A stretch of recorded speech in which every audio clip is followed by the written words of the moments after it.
Welcome student. আগের ক্লাসে আমরা সংঘর্ষ বা কলিশন নিয়ে আলোচনা করেছি। সেখানে দেখেছিলাম যে সংঘর্ষ গুণাঙ্ক বা কোএফিসিয়েন্ট অফ রেস্টিটিউশন ই সমান velocity of separation by velocity of approach, এবং এই ই এর মান যখন ইলাস্টিক কলিশন হয়, পূর্ণ স্থিতিস্থাপক সংঘর্ষ হয়, তখন ই এর মান 1। যখন প্লাস্টিক সংঘর্ষ বা পূর্ণ অস্থিতিস্থাপক সংঘর্ষ, তখন ই এর মান 0। আর বাস্তব সমস্ত ধরনের সংঘর্ষই আংশিক স্থিতিস্থাপক বা ইনইলাস্টিক বলতে পারি, বা অস্থিতিস্থাপকও বলতে পারি। সেখানে ই এর মানটা হচ্ছে 1 থেকে কম, 0 থেকে বেশি। তো আমরা আগের ক্লাসে এই নিয়ে ডিটেলস আলোচনা করেছি, এবং কলিশন যদি ইলাস্টিক হয় সেক্ষেত্রে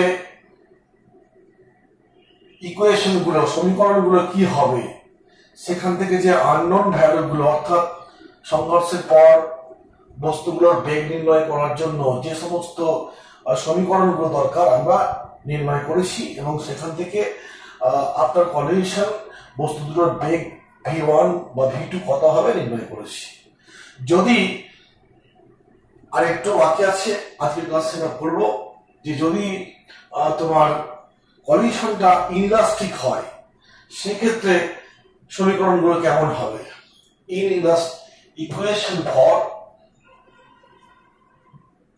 ইকুয়েশন ফর ইনইলাস্টিক কলিশন।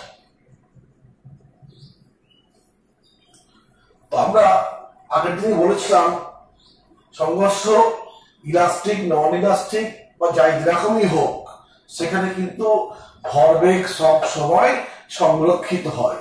অতএব 1 নম্বর সমীকরণ ফ্রম কি বলবো, ফ্রম কনজারভেশন অফ মোমেন্টাম,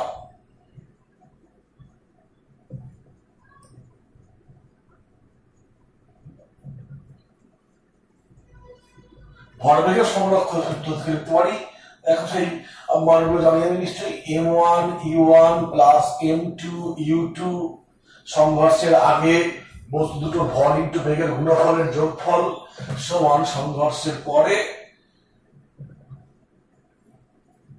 ভর বেগের যোগফল, এটা হচ্ছে ধ্রুবক। আমরা জানি এই সমীকরণ সমাধান করার সময় যতগুলো আননোন থাকে ততগুলো সমীকরণ দরকার হয়। তো এখানে দেখো এই v1 আর v2 হচ্ছে আননোন, আর বাকি সব সাপ্লাইড ভ্যালু হয়তো জানি আমরা, m1 m2 u1 u2 এগুলো মান জানি। অতএব এই v1 v2 মান বার করার জন্য আর একটা ইকুয়েশন। তো জেনারেলি মনে রাখবে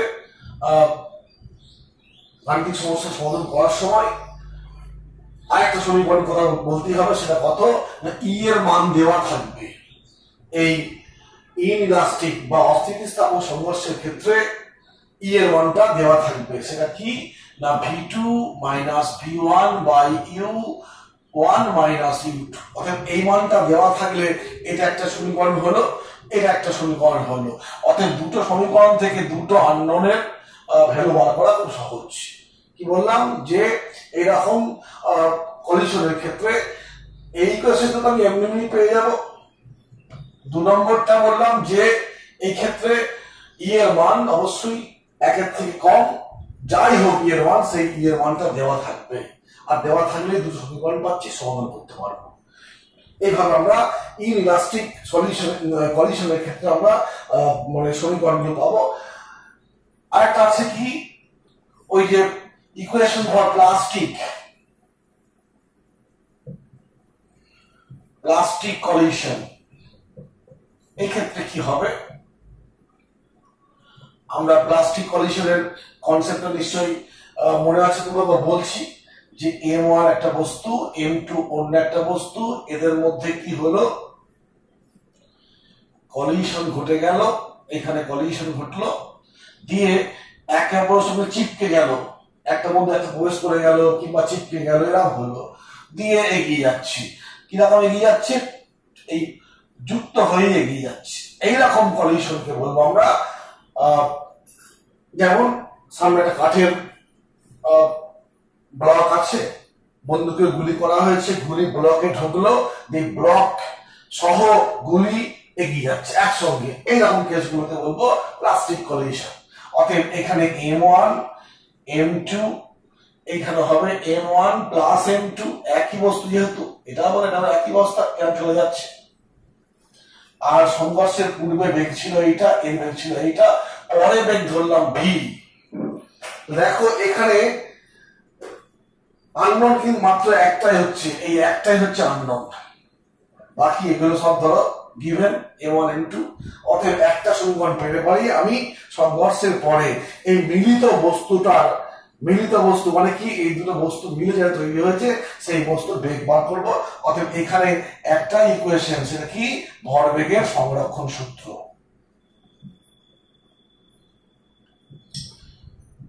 সেটা কি, M1 U1 plus M2 U2 সমান M1 plus M2 into V। V হচ্ছে সংঘর্ষের পরে বেগ। অর্থাৎ এই একটা ইকুয়েশন দিয়ে আমি এইখানকার প্রবলেমগুলো সলভ করতে পারবো। এই একটা ইকুয়েশন দিয়ে আমি এই কি বলবো এটাকে, প্লাস্টিক কলিশনের সমাধানগুলো, প্রবলেমগুলো সলভ করতে পারবো। এই দিকটা গেল। এবার যখন আমরা ইকুয়েশন পেয়েছি, ওটা কি বলবো, ইলাস্টিক কলিশনের জন্য পেয়েছি, সেখানে গতিশক্তি সংরক্ষিত ছিল, ভরবেগ সংরক্ষিত ছিল। ইনইলাস্টিকের ক্ষেত্রেও পেলাম, এই এটা তো এমনি পাবো, আর এই মানটা দেওয়া থাকবে, না হলে দুটো আননোন সলভ করা যাবে না। এইখানে দেখো আননোন একটা, অর্থাৎ এই সমীকরণ থেকে আমি সলভ করতে পারবো। এগুলো কেন করছি, এগুলো দেখবে তোমাদের যখন নিউমেরিক্যালস করবে এরকম বিভিন্ন কেস আসবে, আর সেই কেসগুলো ভাবার জন্য তোমার কি রকম সমীকরণ অ্যাপ্লাই করবে এগুলো তোমার কাজে দেবে। আচ্ছা, এবার দেখো, যখন অন্য জিনিস যাচ্ছি, যখন কলিশন ইলাস্টিক হয় তখন ভরবেগ সংরক্ষিত, গতিশক্তিও সংরক্ষিত। কিন্তু যদি কলিশনটা ইনইলাস্টিক বা প্লাস্টিক হয়, ইলাস্টিক না হয়ে ইনইলাস্টিক, অস্থিতিস্থাপক বা প্লাস্টিক সংঘর্ষ বা পূর্ণ অস্থিতিস্থাপক হয়, সেক্ষেত্রে আমরা দেখব যে ভরবেগ সংরক্ষিত হলেও গতিশক্তি সংরক্ষিত হয় না। সেই গতিশক্তির কিছু অংশ তাপ শক্তি, শব্দ শক্তি বা অন্যান্য কোনো শক্তিতে রূপান্তরিত হয়। বলো, অতএব সেক্ষেত্রে গতিশক্তির লস হয়, মানে লস মানে কি, কমে যাচ্ছে। তো সেই লসটাকে আমরা হিসাব করবো, গতিশক্তি কতখানি কমে যাচ্ছে সেই হিসাবটা করতে হবে। জাস্ট ইকুয়েশনটা বসালেই বুঝতে পারবো। অতএব দেখে নিই একবার। দেখো, loss of KE in case of inelastic or plastic collision or plastic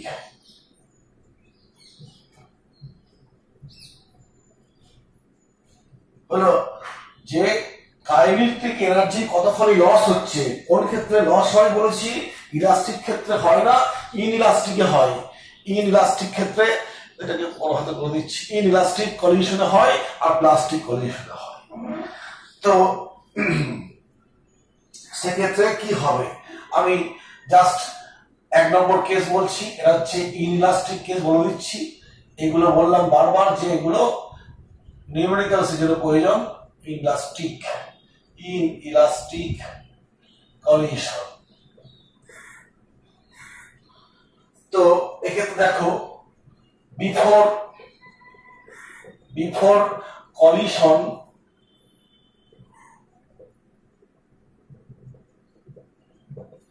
সংঘর্ষ, বিফোর কলিশন কেইটা কত একটু মনে করে নাও। এটা সেই ভরগুলো, বেগগুলো মনে করে নাও। M1 U1 তার স্কয়ার হাফ M2 U2 এর স্কয়ার। আর আফটার কলিশন কত হবে, কেইটা হচ্ছে তোমার এটাকে বলছিলাম 1 নম্বর বলছি, আর এটাকে বলবো 2 number, half m1v1 square half m2 v2 square, এটাকে 2 নম্বর বললাম। অতএব লস কত হবে, লস অফ কেইটা কত হবে, 1 নম্বর ইকুয়েশন মাইনাস 2 নম্বর ইকুয়েশন, এটাই হবে কি লসের মানটা।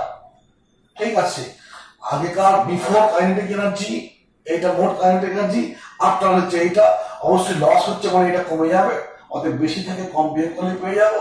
2 নম্বর কেস, যদি প্লাস্টিক ক্ষেত্র হয়, প্লাস্টিক কলিশনের ক্ষেত্রে কি হবে, এখানে হবে আমি বিফোর কলিশন কত হবে, বিফোর কলিশন তো একই আছে, কেইটা হচ্ছে half m1v1 square plus half m2u2 square, এটাকে ধরো 3 নম্বর ইকুয়েশন বললাম। আর আফটার কলিশন কেই কত হবে, হাফ, দেখো প্লাস্টিকে কিন্তু জুড়ে যাচ্ছে বস্তু দুটো, অতএব মোট ভর ইনটু মিলিত বেগ স্কয়ার, এটা 4 নম্বর। অতএব লসটা কত হবে, লস অফ, এই ক্ষেত্রে লস অফ কেই হচ্ছে 3 নম্বর সমীকরণ থেকে 4 নম্বর সমীকরণ বিয়োগ করে দাও, দেখবে অ্যান্সার হয়ে যাবে। হলো এই হলো এই দুই ক্ষেত্রে কাইনেটিক এনার্জি লস হবে, তাই আমরা লসের ক্যালকুলেশন করলাম, এই গেল। ঠিক আছে, এগুলো দেখবে নিউমেরিক্যালসে বারবার এগুলো চাইবে, অতএব এই কনসেপ্টগুলো রাখতে হবে। ঠিক আছে, এদিকটা গেল। এবার আমি আরেক ধরনের সংঘর্ষ করব, যদিও এর থিওরিটা প্রয়োজন পড়ে না, এনসিইআরটি সিলেবাসে নেও, আমাদের বাংলা মিডিয়ামে নেই, কিন্তু ঘটনা হচ্ছে কি নিউমেরিক্যালস নেই, সরি থিওরি নেই, কিন্তু নিউমেরিক্যালস বা এমসিকিউ টাইপের কোশ্চেন দিয়ে দেয়। আর এমনি কম্পিটিশন পরীক্ষায় তো আছি, জয়েন্ট পয়েন্টতে থাকবেই, অতএব সেখান থেকে ছোট্ট একটু কনসেপ্ট নিচ্ছি যে কি সেটা দ্বিমাত্রিক সংঘর্ষ বা two dimensional collision. Two dimensional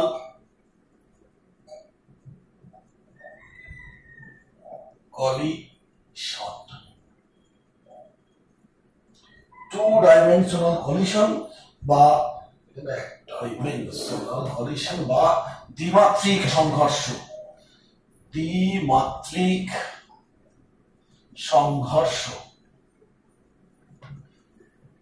two dimensional collision. ঠিক আছে, কিরকম দেখো জিনিসটা আগে বলি, যে এই একটা বস্তু,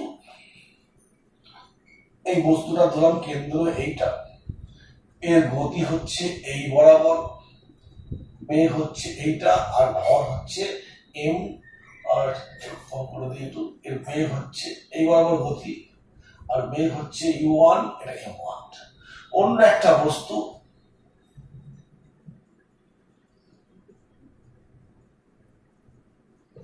এর কেন্দ্র এইটা, তার ভর হচ্ছে m2, এটা হচ্ছে u2, এর গতিটা ধরো এই বরাবর। তো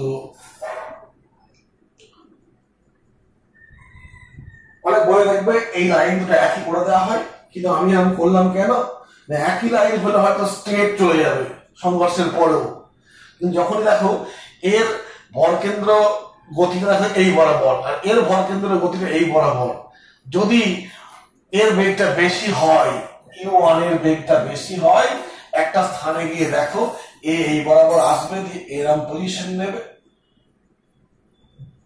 আর এই বরাবর এই সাইড ধরলাম যে এরম পজিশন দিল, ছবিটা একটু ডিস্টার্ব হতে পারে।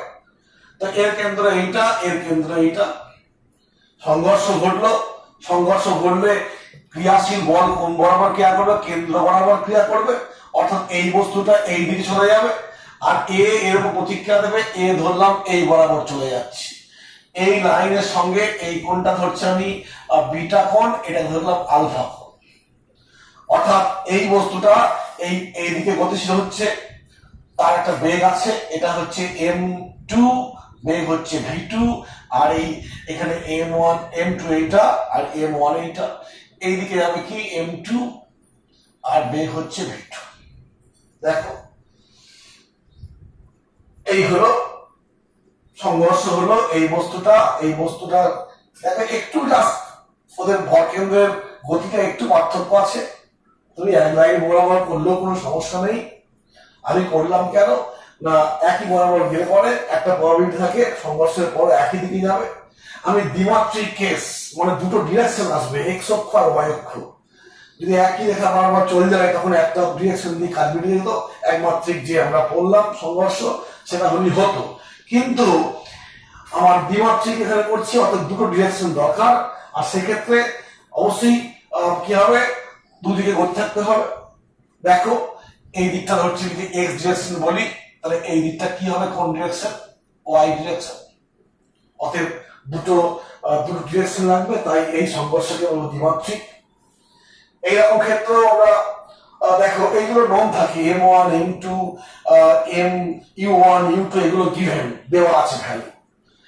আর আননোন থাকছে v2 সরি এটা v1 v2 alpha 1 beta alpha এবং বিটা, অর্থাৎ চারটে আননোনের সবগুলোর ভ্যালু বার করতে হলে আমার চারটে ইকুয়েশন দরকার। হলো চারটে ইকুয়েশন দরকার। যদি চারটে ইকুয়েশন পাওয়া যায় ভালো, না পাওয়া গেলে কি করতে হবে, নিশ্চয়ই এই চারটা আননোন বলছি এর মধ্যে কোনো একটা বড় থাকবে, আর সেটা বড় থাকলে কি হবে, আমার অন্যটা বেরিয়ে পড়বে। তো আমরা এখন এই ক্ষেত্রে এই দ্বিমাত্রিক, এটা হচ্ছে তোমার দ্বিমাত্রিক সংঘর্ষ। এই ক্ষেত্রে গতি সমীকরণগুলো কি হবে আমরা বার করব। 1 নম্বর ভরবেগ সংরক্ষণ লিখছি, ভরবেগ সংরক্ষণ কি লিখবো, ভরবেগ। দেখো ভরবেগ একটা ভেক্টর রাশি, একটা নির্দিষ্ট দিকে কথা বলতে হয়, রৈখিক ভরবেগ। অর্থাৎ এখানে দেখো দুটো দিক, এই একটা দিক আবার এই একটা দিক, এখানে মনে রাখা ভালো। এই বেগটা v1 বেগ, আলফা 1 কোণ করে আছে কার সঙ্গে, এক্স অক্ষের সঙ্গে। অর্থাৎ এই বরাবর বেগের উপাংশটা কত হবে, v1 cos আলফা। তেমনি এই বেগটা এই কোণের সঙ্গে বিটা কোণ করেছে এই দিকের সঙ্গে, অর্থাৎ এই বরাবর কত হবে, v2 cos বিটা। এই বরাবর v1 এর উপাংশ কত হবে, v1 sin আলফা। এই বরাবর কত হবে, v2 sin বিটা। এই হলো। অতএব আমি ভরবেগের সংরক্ষণ করছি দুটো ডিরেকশন, অ্যালং এক্স ডিরেকশনের দিকে আমি এই সূত্রটা প্রয়োগ করবো। কি লিখবো বলো, এটা হচ্ছে এক্স ডিরেকশন, অর্থাৎ সংঘর্ষের আগে ভরবেগ হচ্ছে সে আগের মতোই u1 প্লাস m2 u2 সমান এই বরাবর। দেখো এইটা m2 তাহলে m2 sorry m1 v1 cos alpha plus m2 v2 cos m1 v1 cos alpha m2 v2 cos beta হলো একটা ইকুয়েশন পেলাম।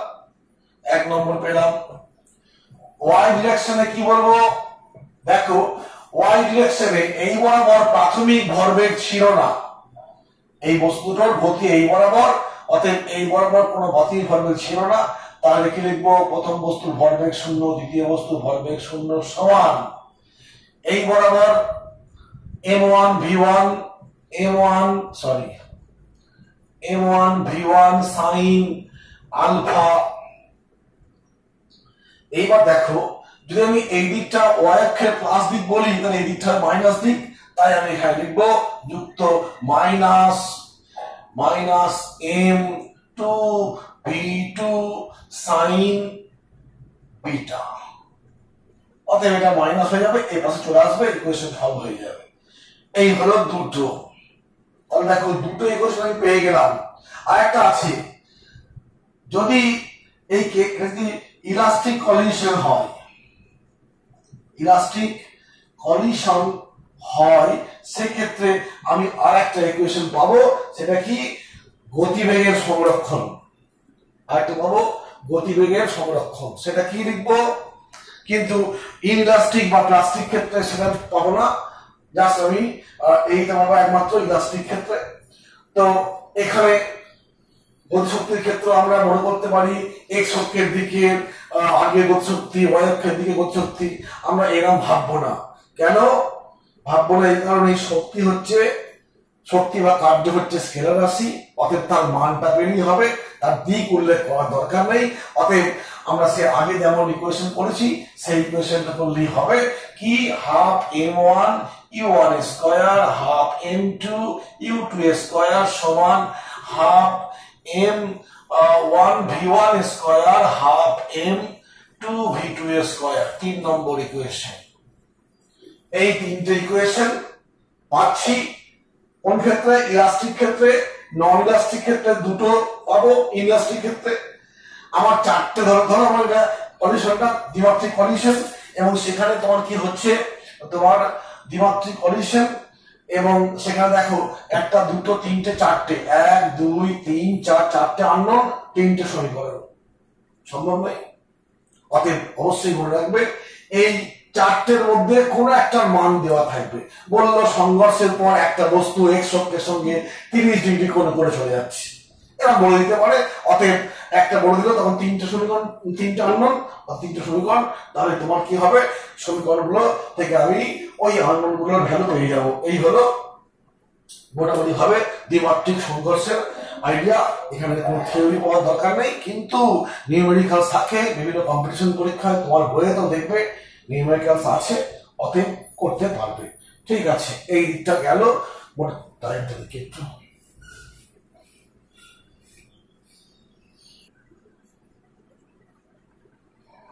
তাহলে সংঘর্ষ নিয়ে আমাদের আলোচনা শেষ হলো। এখন একটা নতুন বিষয় শুরু করব।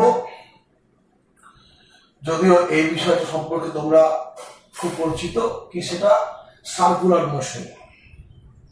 সার্কুলার মোশন বা বৃত্তীয় গতি।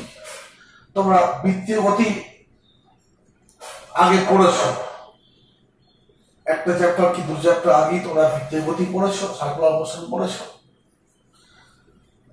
তবে এখানে একটু আলাদা আছে। আমরা বৃত্তীয় গতি একটা বস্তুকে, ধরো একটা পাথরকে সুতোয় বাঁধলাম, দিয়ে হাতে করে নিয়ে আমি ঘোরাবো। সেই ঘোরানোটা দেখো এইরকম হতে পারে, এরকম হতে পারে। দেখো এক্ষেত্রে ঘূর্ণন তলটা কেমন? অনুভূমিক তল। যে তলে ঘুরছে সেটা ঘূর্ণন তল, অনুভূমিক তল। কিন্তু যদি আমি সুতোটাকে এইরকম ঘোরাই, এইরকম ঘোরাই, বস্তুটা যদি এরকম ঘোরাই, এটা কি হচ্ছে? এরকম দেখো, ক্যামেরা দৃশ্য বুঝতে পারছো যে এইরকম ঘোরাচ্ছি। একটা হচ্ছে এইরকম, এটা অনুভূমিক তলে, আর একটা হচ্ছে এইরকম বলছি, এরকম ভাবে বৃত্তপথে ঘুরছে। তো এটা উলম্ব বৃত্তীয় গতি, এটা অনুভূমিক বৃত্তীয় গতি। অনুভূমিক বৃত্তীয় গতি নিয়ে আমরা আলোচনা করেছি। আজকে আমাদের আলোচনার বিষয় হচ্ছে তোমার উলম্ব বৃত্তপথে বস্তুর গতি। দেখো আমি হেডিংটা লিখি আগে, তারপর বলছি। Circular motion,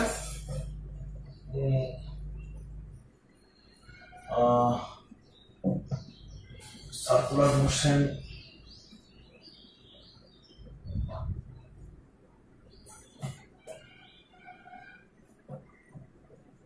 vertical circular motion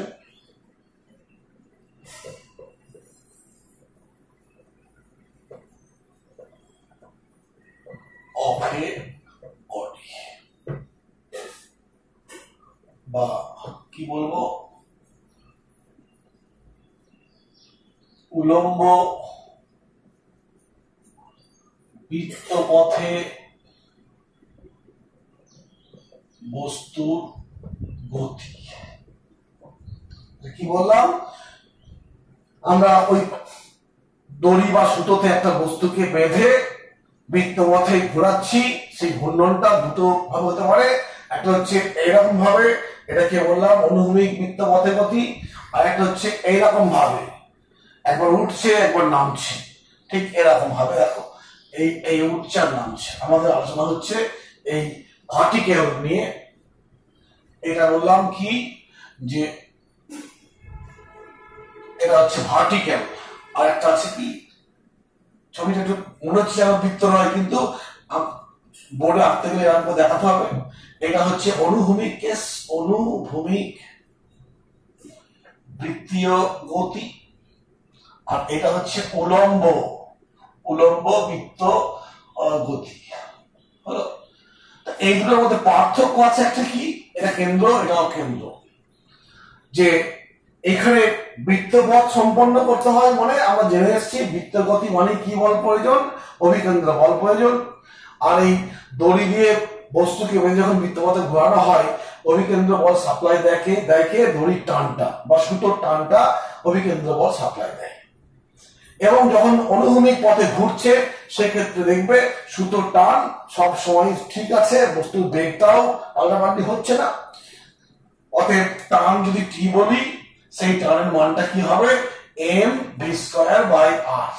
ধরে নিচ্ছি এই বৃত্তপথ যখন অনুভূমিক বৃত্তপথে ঘোরে, ভি এর মানটা স্থির, ভি এর মান স্থির বা স্পিড দুটির মানটা স্থির থাকে। অতএব এইগুলো সব ধ্রুবক হয়ে যাচ্ছে, টানটাও ধ্রুবক, অথবা অভিকেন্দ্র বলের মানটাও ধ্রুবক হয়ে যায়। কিন্তু যখন বস্তু উলম্ব বৃত্তপথে ঘুরছে, দেখো কি হচ্ছে, আমরা তোমার মনে প্রশ্ন আসতে পারে আবার কেন বৃত্ত গতি শুরু করলাম, এটা মনে প্রশ্ন আসতে পারে যে বেশ তো একদিন একটা চ্যাপ্টার করেছি, 4-5টা ক্লাস করেছি, আবার কেন করছি। তো এখানে নিশ্চয়ই কোন এই কার্যক্ষমতা শক্তি চ্যাপ্টারে আমরা আলোচনা করছি, মানে কি এর কোন নিশ্চয়ই শক্তির সম্পর্কে কোনো সম্পর্ক আছে কিরকম। দেখো যখন বস্তুটা এরম ঘুরছে, এরম ডিরেকশন ধরে ঘুরছে, তো যখন ওপর থেকে নিচে নামছে, একটা বস্তু ওপর থেকে নামার সময় অভিকর্ষ বলের ক্রিয়ায় কি হবে, কাজ করবে, ও ত্বরণ সৃষ্টি হবে, তখন কি হবে, বস্তুটার বেগ কি হবে, বাড়বে। আবার যখন এই নিচে থেকে এই মুখী হবে, এইখান থেকে এই পর্যন্ত যাবে, তখন দেখবে বেগের মান কমছে, কেন, ও অভিকর্ষের বলের ওপর দিকে বিরুদ্ধে উঠছে। অতএব এই ক্ষেত্রে দেখো বিভিন্ন স্থানে বেগের মানটা কিন্তু পাল্টে পাল্টে যাচ্ছে, বুঝতে পারছো। এইখানে থেকে ওঠার সময় বেগ কমতে কমতে কমতে কমতে এইখানে সবচেয়ে কম হয়ে যাচ্ছে, আবার যখন নামছে এই পথ ধরে আসছে, বেগের মান বাড়তে বাড়তে বাড়তে বাড়তে সবচেয়ে বেশি হচ্ছে। অতএব বেগের মান সবচেয়ে কম কোথায়, টপ পয়েন্টে, আর বটম পয়েন্টে কি, বেগের মান সবচেয়ে বেশি। বেগ পাল্টাচ্ছে মানে কি, অভিকেন্দ্র বল পাল্টে যাবে, সুতোর টানটাও তাহলে পাল্টে পাল্টে যাবে, সুতোর টানটাও পাল্টে যাবে। টান সবসময় কোন দিকে কাজ করবে, টান কাজ করবে সবসময় কেন্দ্রমুখী। কিন্তু এখানে একটা পার্থক্য আছে এই গতির সঙ্গে এই গতির। এখানে ওজন বলটা দেখো, সরি এখানে তোমার টানের বিষয়টা, টানের মানটা একই থাকছে, কেন্দ্রমুখী থাকছে। এই অভিকর্ষর প্রভাবের জন্য এই ক্ষেত্রে দেখো এরকম আসছে, যখন বস্তু এইখানে তখন টানটা দেখো এই বরাবর, এই বরাবর টান। আবার যখন বস্তু এইখানে বস্তু, তখন টান দেখো এই বরাবর, কেন্দ্রমুখী টান। কিন্তু যখন বস্তু যখন এইখানে, ওজনটা কোন দিকে, এমজিটা কিন্তু এই দিকে, আর বস্তু যখন এইখানে, ওজনটা কিন্তু এই দিকে। অর্থাৎ দেখো ওজন সব সময় নিচের দিকে কাজ করছে, আর বস্তুর অবস্থান ভিত্তিতে দেখো টানের মানটা কখনো নিচের দিকে, কখনো উপর দিকে। আবার এরকম হতে পারে, যখন বস্তু এইখানে আসবে এদিকে হবে, এইখানে আসবে এরকম হবে। হলো, অতএব এটার একটা বল, এটার একটা বল, দুটো বলের মিলিত প্রভাব লক্ষ্য করা যাবে, এবং সেই দুটো বিপরীতমুখী। আর এইখানে দেখো একমুখী আছে এই বল দুটো। এই সকল কারণে এই বৃত্তীয় গতির আলোচনাটা একটু উলম্ব বৃত্তীয় গতির আলোচনাটা একটু জটিল হয়ে পড়ছে, ঠিক এরকম সহজ নয়।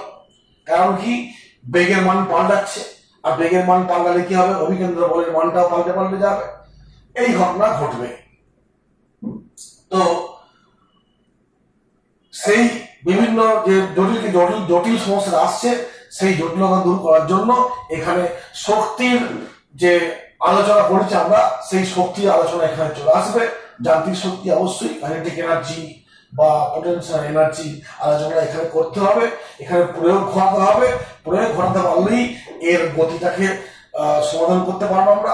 তাই এই চ্যাপ্টারে আবার সার্কুলার মোশন নিয়ে আমরা আলোচনা শুরু করেছি। অতএব আমরা এখন সেই গতিটাকে বিশ্লেষণ করব।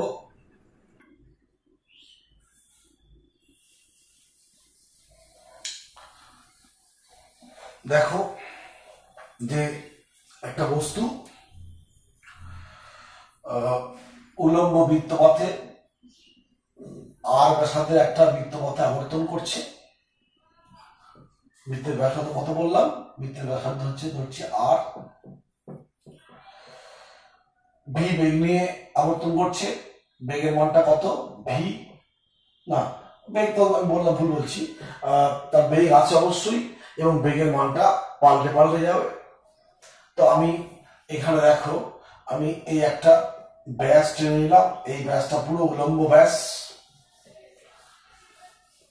ব্যাস, এটা অর্থাৎ এটা হচ্ছে টপ পয়েন্ট আর এটা বটম পয়েন্ট বা লোয়ার পয়েন্ট। বস্তু ছবিটা বৃত্তটি ভালো হয়নি,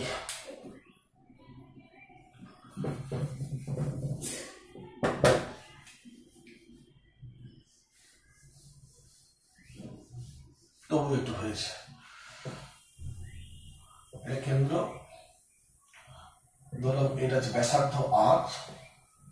বৃত্তপথে আবর্তন করতে করতে কোনো এক সময় বস্তুটা এইখানে এসে হাজির হলো। এম ভরের বস্তু। বস্তুর ভর কত? বস্তুর ভর হচ্ছে এম। ব্যাসার্ধ কত বৃত্তপথের? আর। এটা ধরে নেওয়া হয়েছে। তো এই অবস্থানে টানটা এই বরাবর কাজ করছে, এই বরাবর টান কাজ করছে। বস্তুর ওজন mg এই বরাবর কাজ করছে। ধরে নিচ্ছি এই কোণটা থিটা, অতএব এটাকে বাড়িয়ে দাও, এটাও থিটা হবে। অতএব এই দিকে দেখো mg এর একটা উপাংশ পাবো, mg cos theta. mg cos theta, ঠিক আছে। অতএব বস্তুর ওপরে দেখো এই দিকটা একটা টান বল আর এদিকে একটা mg cos থিটা ওজন বল কাজ করছে।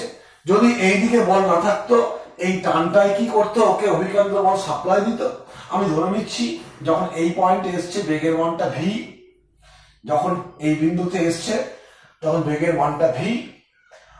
যদি এই বলটা না থাকতো তাহলে অভিকেন্দ্র বল সাপ্লাই দিত কে? এই টানটাই।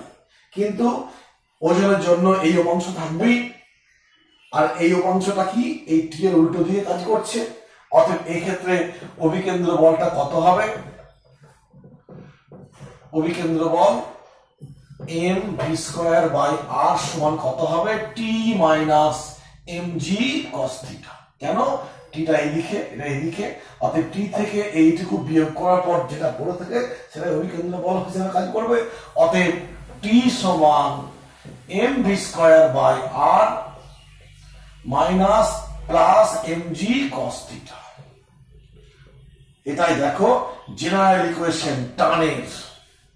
তোমাদের বইয়ে হয়তো একটু ইজি ওয়েতে পড়া আছে, দুটো বিশেষ অবস্থানে, এই অবস্থানে আর এই অবস্থানে টান বলেছে পালিয়ে গেছে।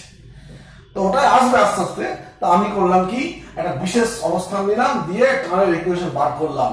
এটা হচ্ছে general equation of tension. General equation of tension,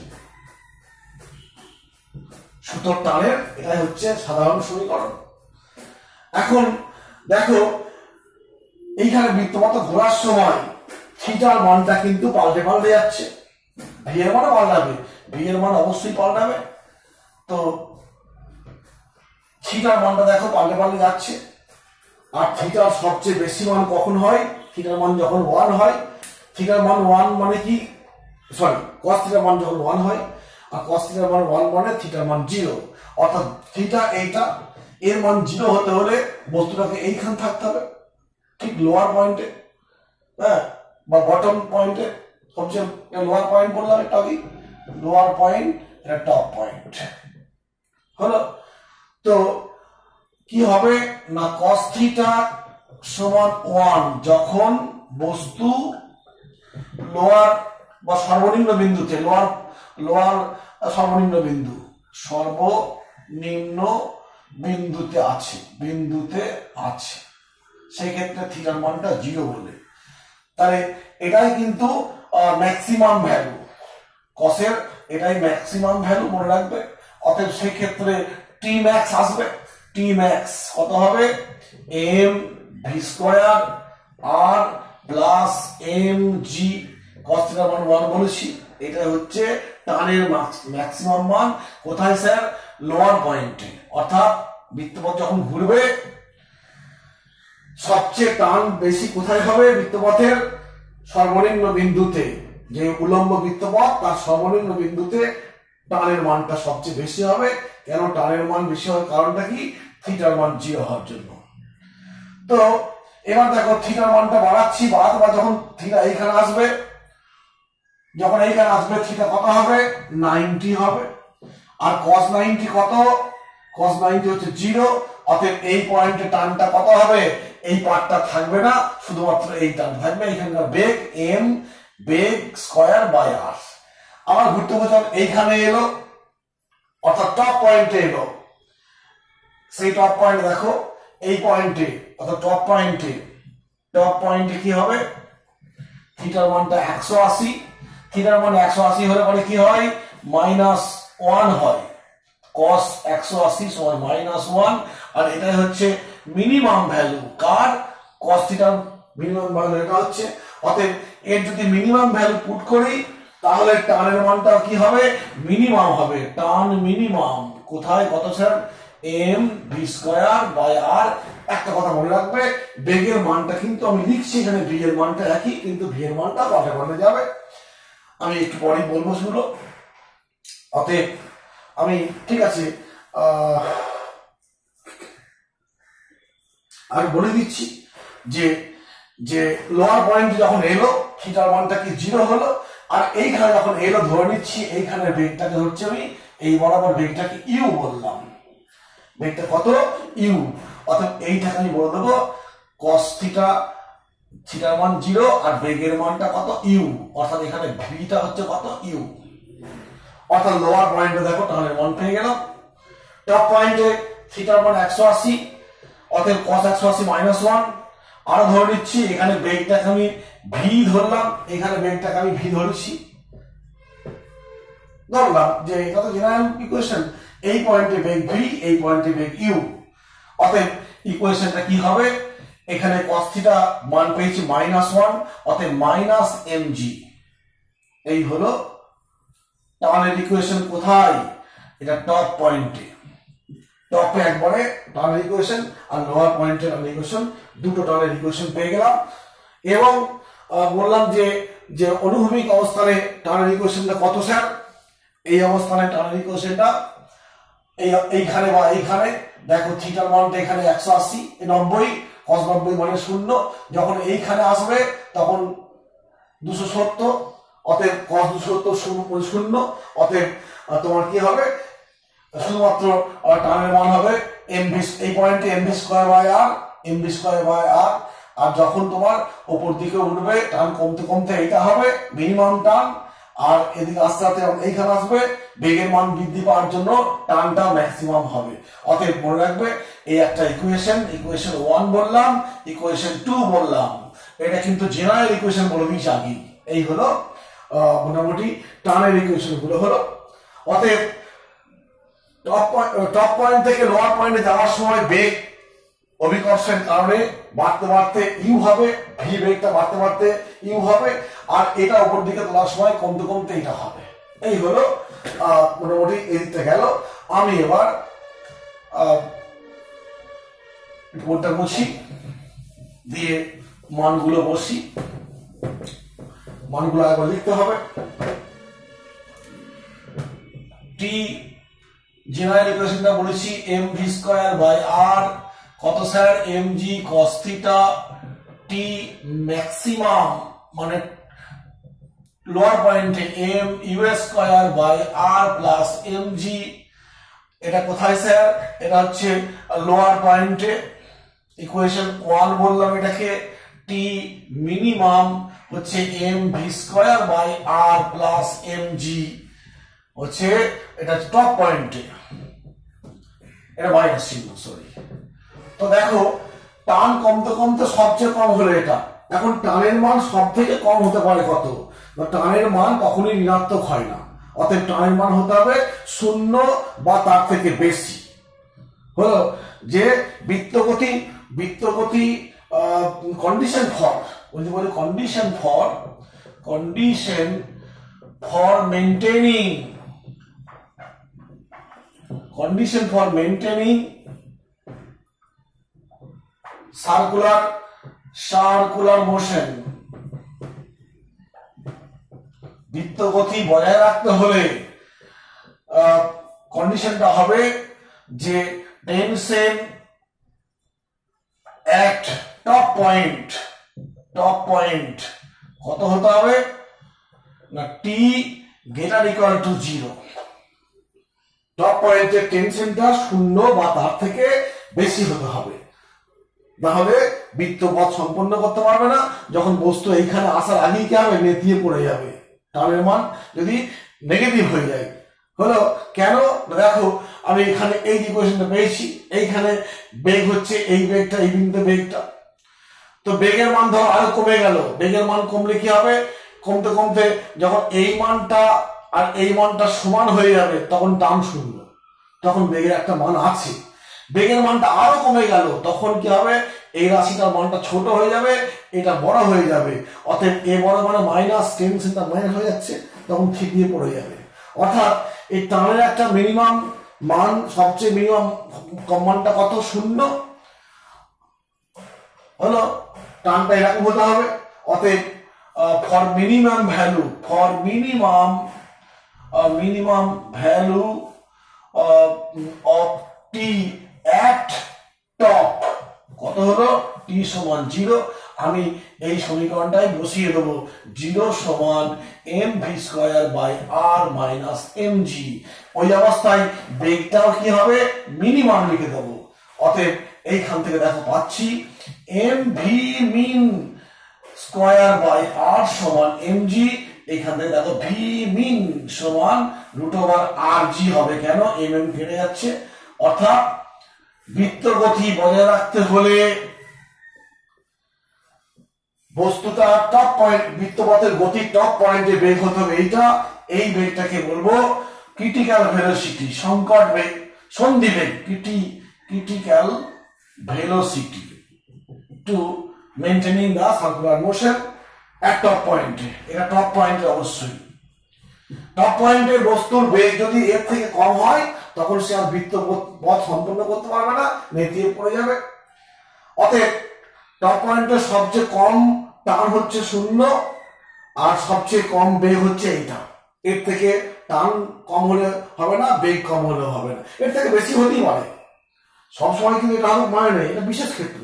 অর্থাৎ এই ক্ষেত্রগুলো লক্ষ্য করো, যখন তোমার এইখানে বেগটা কত, ভি এর মানটা হচ্ছে কত না, ভি সমান √rg মিনিমাম।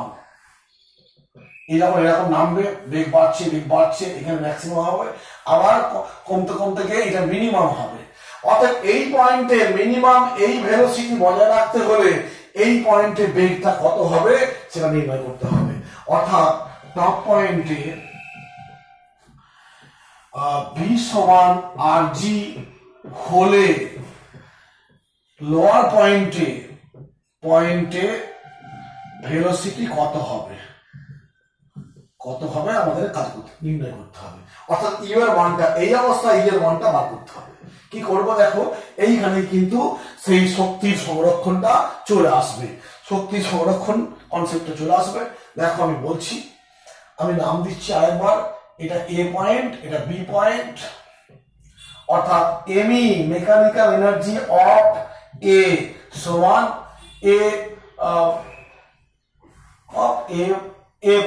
এ পজিশন সমান mechanical energy of B position.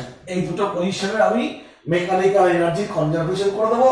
তাহলে দেখবো আমি এই পয়েন্টে মিনিমাম বেগটা, কোন মিনিমাম বেগটা না, টপ পয়েন্টে এই বেগটা চালু রাখতে হলে এখানে কত বেগ হবে আমি বার করতে পারবো। দেখো করছি, একটু ভিডিওটা বড় হয়ে যাচ্ছে, তো হলো এম ই সমান এ। আচ্ছা দেখো এখানে লিখবো ½ m u², এটা কেই, প্লাস ধরে নিচ্ছি ইউ এ, এটা পি পোটেনশিয়াল এনার্জি, আর এটা কাইনেটিক এনার্জি সমান কি বলবো half M V square plus কি বলবো এটাকে ইউ বি। অতএব এইখান থেকে দেখো আমি এটাকে পাশে আনছি, half M U A square V square সমান you B minus U A সমান half M U A square V square সমান কত হবে এটা, এটা দেখো এম জি ইন্টু 2r। কেন, এই পয়েন্ট আর এই পয়েন্টের মধ্যে উচ্চতার পার্থক্য কত, আর আর আর 2r। অতএব স্থিতিশক্তির পার্থক্য হবে mgh মানে mg ইন্টু 2r। অতএব এইখান থেকে এমটা সরে গেল, U square minus V square সমান 4gr। অতএব ইউ স্কয়ার সমান 4gr minus V square, U square সমান ভি এর মিনিমাম মান পেয়েছি √gr, অতএব ভি স্কয়ার সমান gr, 4gr এটা প্লাস প্লাস gr। অতএব ইউ মিনিমাম কত হবে 5gr, √5gr। এই পয়েন্টে বেগটা কত হয়ে গেল √5gr। এইখান থেকে এই 5gr বেগটা কমতে কমতে কমতে কমতে এখানে যখন আসবে তখন gr হবে, মোটামুটি দেখবে এইখানে যখন আসবে তখন 3gr হবে, 5gr কমতে 3gr gr, এদিকে আবার যখন এখানে আসবে তখন দেখবে হবে ক্যালকুলেশন করে 3rg, আবার বাড়তে বাড়তে এখানে 5rg হলো হলো এইভাবে। অর্থাৎ টপ পয়েন্টে যদি এটা হয়, লোয়ার পয়েন্টে টপ পয়েন্টে মিনিমাম ভেলোসিটি এইটা, তাহলে লোয়ার পয়েন্টে মিনিমাম ভেলোসিটি এটা হবে। বা ঘুরিয়ে বলবো যে সর্বোচ্চ বিন্দুতে উলম্ব গতির সর্বোচ্চ বিন্দুতে সন্ধিবেগ বা ক্রিটিক্যাল ভেলোসিটি বজায় রাখতে হলে বা বৃত্তগতি কমপ্লিট করতে হলে সর্বনিম্ন বিন্দু বেগ কত হবে 5gr। এটা কিন্তু পরীক্ষায় কেউ আসে। আচ্ছা, এইবার আর একটা কথা বলবো যে মিনিমাম ভ্যালু টি বলেছি, এই টিটা কোথায় আমি এখানটা মুছছি, যে এখানে টপ পয়েন্টে টি হচ্ছে 0, তাহলে এই কন্ডিশন গুলোতে এইখানে টি এর মান 0 ধরে বেগ পেয়েছি এটা, এবং সেই সময় বেগ পেয়েছি এটা। তো এই সময় লোয়ার পয়েন্টে এট দি মিনিমাম ভ্যালু সর্বোচ্চ বিন্দুতে